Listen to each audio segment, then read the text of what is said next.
जय श्री राम। हमने पिछले क्लास में पढ़ा था कि गुणांक क्या होते हैं, शून्यक क्या होते हैं।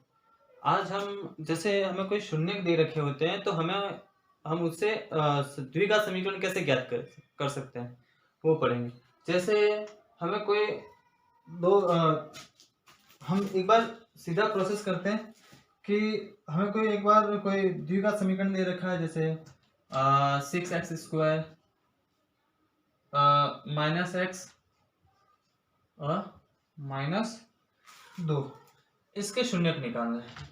तो मैंने आपको बताया था शून्यक निकालने के लिए क्या होता है कि जो x² का गुणांक है और जो अचर पद है इन दोनों के गुणनफल के बराबर कितना हो जाएगा, ये 12।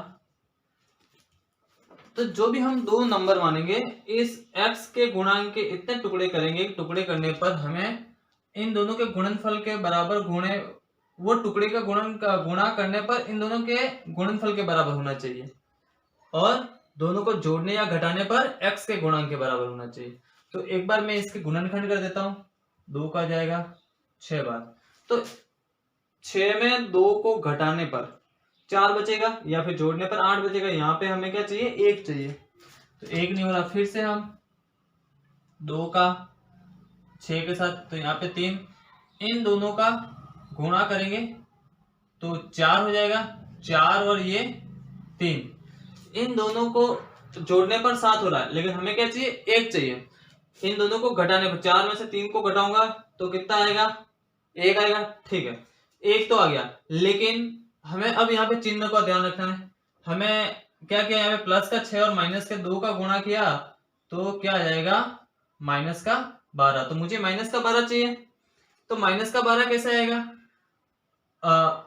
इन दोनों में से एक संख्या माइनस की होगी, और बाकी भी तभी होता है जब दो संख्याएं अलग अलग चिन्हों के साथ हो। तो यहाँ पे अब मुझे जोड़ने घटाने पर माइनस आना चाहिए, यहाँ पे माइनस आना चाहिए। तो बड़ी संख्या माइनस की होगी, छोटी संख्या प्लस की होगी। मतलब इसके टुकड़े क्या हो गए, -4 और +3।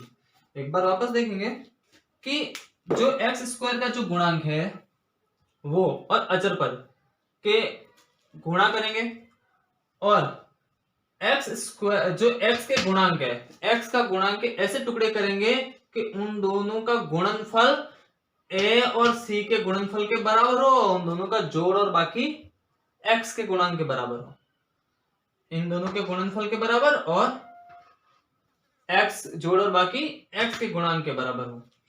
तो यहाँ पे टुकड़े आगे अपने -4 और +3 वो रखूंगा मैं इसकी जगह। 6x² माइनस का 4x प्लस का 3x और -2, इन दोनों में से क्या कॉमन आ जाएगा, 2 का भाग दोनों में जाएगा, 2 भी कॉमन आएगा और x भी कॉमन आ जाएगा। तो यहाँ पे बचेगा 3x और -2, इन दोनों में से भी यही बचना चाहिए, 3x -2 बचना चाहिए। तो देखिए 3x है, ये -2 है, तो मतलब 1 कॉमन आएगा, और माइनस की जगह माइनस और प्लस की जगह प्लस है तो प्लस ही कॉमन आएगा। तो इनके शून्यक निकालने के लिए इनको बराबर 0 के बराबर रखना पड़ेगा। 3x -2, 3x -2 कॉमन निकाल दिया, 3x -2, तो इसमें से बच गया 2x और यहाँ पे +1 बराबर 0।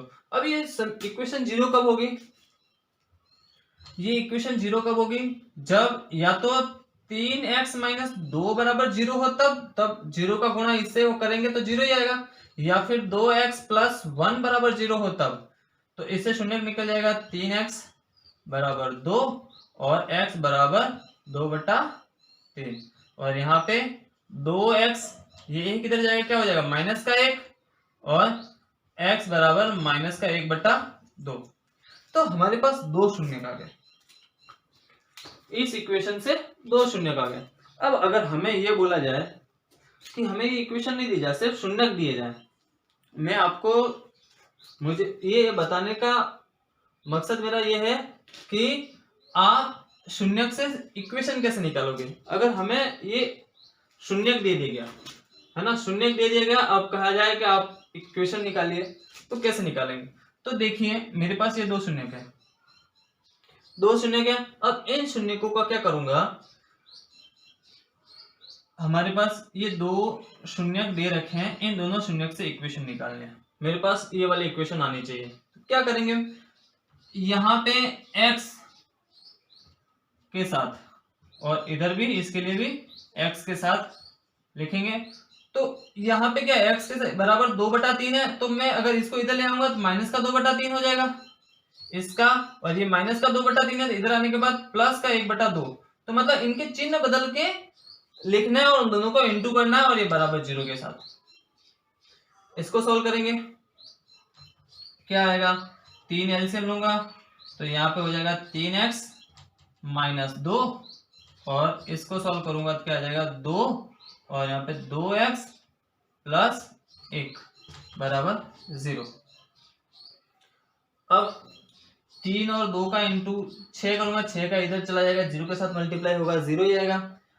तो यहाँ पे क्या बचेगा अपने पास, 3x - 2 और 2x + 1। इन दोनों का गुणा करूंगा तो यहाँ पे आ जाएगा ये 6x² + 3x और माइनस का 4x और माइनस का 2 बराबर 0। इसमें से बाकी जाएगा तो क्या आ जाएगा, 6x² माइनस का x और माइनस का 2। ये आपकी फर्स्ट वाली इक्वेशन आ गई। तो अब हमने क्या ज्ञात किया इसमें, कि हमें जब शून्यक दे रखा होता है तब हम उसका चिन्ह बदल के x के साथ रखेंगे और उनका मल्टीप्लाई कर लेंगे, तो हमारा द्विघात इक्वेशन आ जाएगी।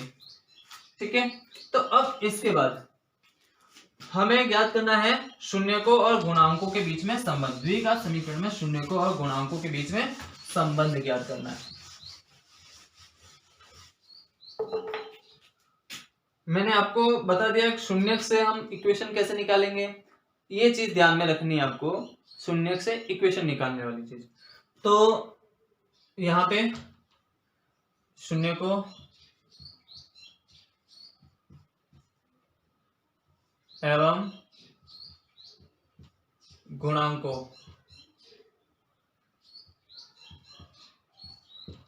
के बीच संबंध, relation between zeros and coefficient. तो अब जैसे मैं एक चीज मान लेता हूं, माना कोई इक्वेशन है, माना द्विघात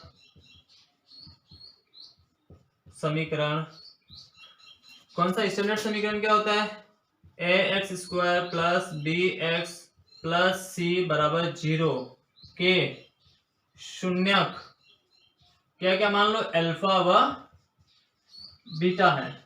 अगर इन दोनों के शून्यक अल्फा और बीटा है, तब अगर मैं द्विघात समीकरण को मैं ऐसे लिख सकता हूं, द्विघात समीकरण कैसे लिख सकता हूं, अगर मैं a का भाग लगा दो तो यहाँ पे क्या हो जाएगा, x² + b/ax + c/a बराबर 0। तो इसके भी शून्य ही होंगे। ये अगर मैं इसके अंदर a का भाग लगा दूं, इसमें ब्रैकेट में लिख देता हूं, a का भाग लगाने पर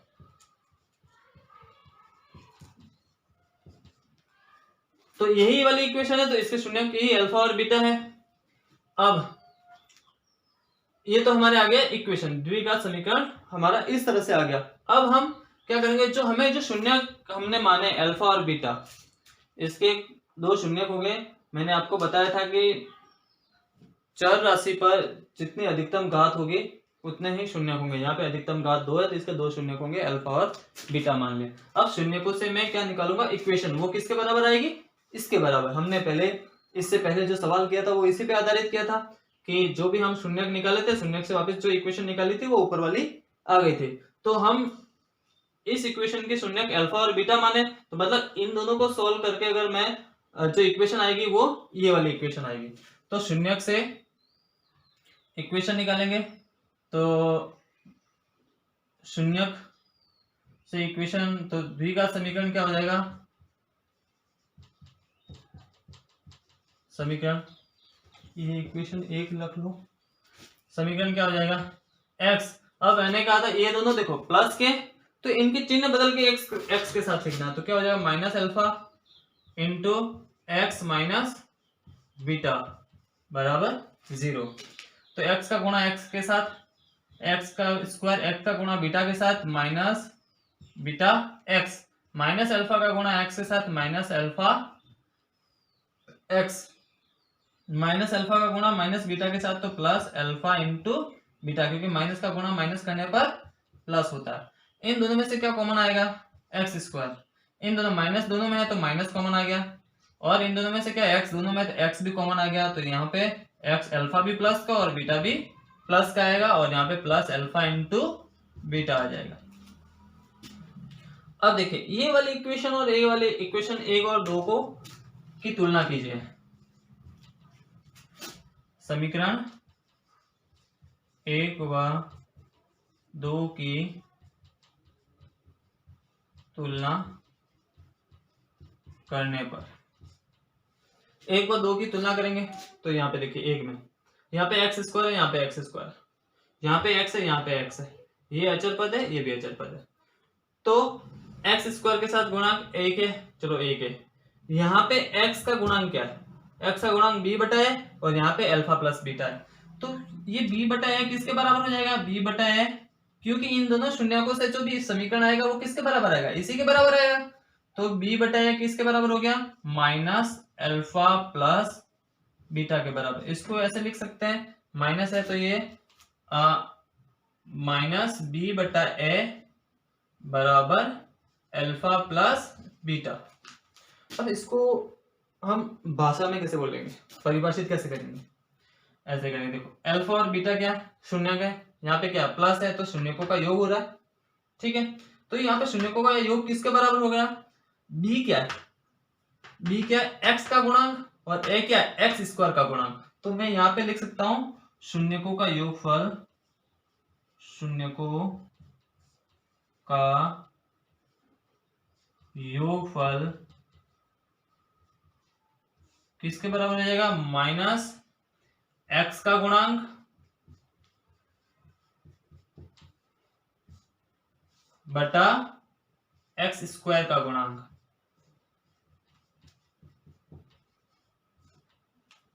एक तो ये संबंध आ गया। दूसरा अचर पद देखिए, ये इसके बराबर कर लिया, अब इसको इसके बराबर करेंगे तो अल्फा इंटू बीटा किसके बराबर है c बटा a, तो अल्फा इंटू बीटा के बीच में क्या है शून्यकों का गुणनफल, तो इसको मैं लिखूंगा शून्यकों का गुणनफल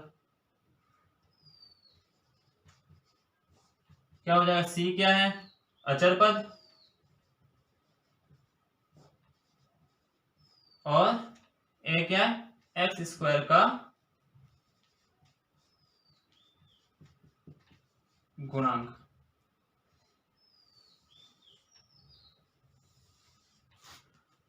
तो ये आपके शून्यकों और गुणांकों के बीच में संबंध हो गया। वापस समझिए कैसे किया गया था।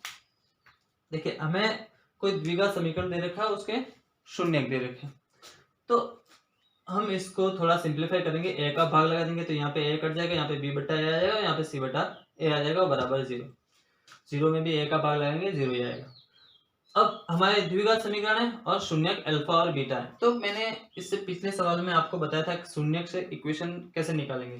तो यहाँ पे x माइनस अल्फा किया और x माइनस बीटा किया, दोनों का मल्टीप्लाई करेंगे और मल्टीप्लाई करने पर जो भी इक्वेशन आएगी वो इक्वेशन ये वाली होगी, ये वाली इक्वेशन होगी, क्योंकि हम शून्यक से उसको सॉल्व करने पर जो उसके जो द्विघात समीकरण होता है वो उसके बराबर आ जाती है।